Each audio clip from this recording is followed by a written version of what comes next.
প্রিয় দর্শক, আজ আমরা আপনাকে নিয়ে যাচ্ছি এমন একটি রহস্যময় জায়গায় যার গল্প শুনে আপনি অবাক হয়ে যাবেন।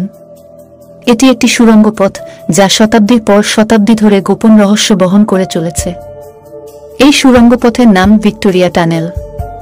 এটি প্রথম তৈরি হয়েছিল 1930 সালে, কিন্তু এর ভেতরে যা লুকিয়ে আছে তা আজও একটি ধাঁধা। অনেকেই বিশ্বাস করেন এই সুড়ঙ্গ পথের দেয়ালগুলোর মধ্যে চাপা পড়ে আছে অজানা ইতিহাসের ছায়া।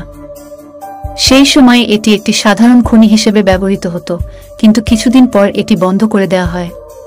তারপর থেকে শুরু হয় অদ্ভুত ঘটনাগুলো। খনির গভীর অন্ধকারে শোনা যায় অজানা কণ্ঠস্বর, যা যেন পুরানো দিনের কোনো ডাক। কেউ কেউ দাবি করেন সেখানে অদ্ভুত ছায়া দেখা যায় যা মানুষের নয়। এখানে সবচেয়ে রহস্যময় ঘটনা ঘটেছিল 1970 সালে। কিছু অভিযাত্রী এই সুড়ঙ্গে গিয়ে হারিয়ে যায়, আর তাদের কেউই আর ফিরে আসেনি।